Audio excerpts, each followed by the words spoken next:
These two girls are so pitiful. They are locked up in the kitchen washing dishes all day, and also have to clean the house, and do the washing up. Whereas their younger sister, Cinderella, became a princess, and lived happily with her prince. Yes, you aren't wrong, the princess is Cinderella. The stepmother and her two daughters are very jealous. Anastasia doubts, so she secretly stalks Cinderella every day. One day she saw Cinderella, Prince and the fairy godmother together, and assumed that Cinderella's happiness was created by the magic wand in the fairy's hand. Coincidentally, the fairy dropped the wand right in front of Anastasia, so she immediately brought the wand home to show her mother. However, the mother thought her daughter went crazy, but right then, the fairy came there and asked Anastasia to give the wand back. Anastasia turned her down, and they started fighting. Unfortunately, the fairy was turned into a stone statue. Seeing that, the stepmother immediately believed in what Anastasia said, and wanted to make use of it to avenge. Therefore, she used the magic wand to go back in time, to the day the Grand Duke fitted the glass shoe on Cinderella, in order to lock her in the room. At that time, the prince's servant brought the glass shoe to their house. The stepmother knew so well that whoever was able to wear the shoe would be the princess. But Anastasia's foot was really big. She waved the wand to expand the shoe so that it fitted Anastasia, which meant Anastasia would become the princess, and be able to marry the prince. Cinderella was heartbroken when she learnt that. She decided to go to the royal palace to find the prince, and tell him everything. Her mice friends Gus and Jack helped her enter the palace. Meanwhile, the prince had met Anastasia, who was able to put on the glass shoe. He was extremely confused, and thought he was at the wrong place. Is this my house, and who is this girl? Right at the moment the prince saw Anastasia,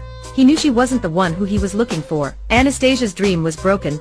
She used to think that as long as she could put her foot into the shoe, the prince would love her. However, the stepmother didn't give up that quickly. She used the magic to fool the prince that Anastasia was the girl who had danced with him. After that, the prince proposed to Anastasia. That day, he went to his father to tell him about the marriage. On the way there, he ran across Cinderella. "Don't you remember me?" Cinderella asked. "I'm Cinderella, we danced together at the ball." Bewildered prince said, "You might have danced with another prince. I really can't remember you." At the moment, the girl in his heart was Anastasia. After that, the prince came to Anastasia. Along with the music, she kept stepping on the prince's feet. She danced and apologized at the same time. She continuously apologized for stepping on him, which meant Anastasia couldn't dance. The prince was very kind to say it was his fault because his dancing wasn't so good. This scene reminded the king of his queen, who used to step on his feet when they danced. The king was delighted with Anastasia in spite of her clumsy antics. At the same time, Cinderella discovered that her stepmother used magic to control the prince. She kept the wand in a drawer and carefully locked it, but the key was in her pocket. So Cinderella and her mice friends made a plan.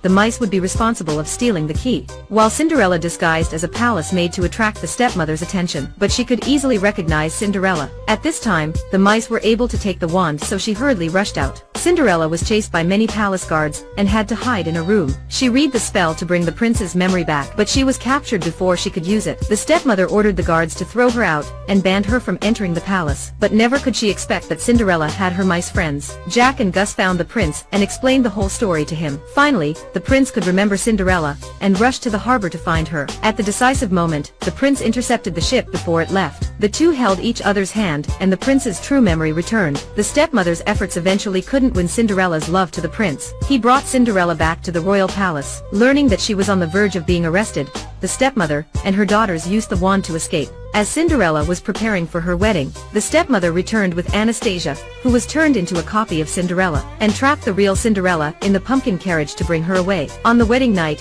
no one discovered them but Anastasia. The fake Cinderella wasn't happy. She wanted the true love of her own, so she refused to go through with the marriage, because she wanted to be truly loved instead of taking away other people's love. At this time, Cinderella made it back to the wedding, making the stepmother angry. She took out the wand and intended to turn her disobedient to a toad. Cinderella stepped in to protect Anastasia. So did the prince. His sword deflected the spell, turning the cruel stepmother and her daughter, Dreazella, to toads instead. In the end, Anastasia picked up the wand and transformed back to her original self. Cinderella 3 seems to talk about the love of Cinderella, but it actually tells Anastasia's story. She finally understands what true love is. He's the one who always loves us in spite of our shortcomings. As what the king said at the end of the movie, everyone deserves a chance to love and to be loved. Goodbye and see you in other videos.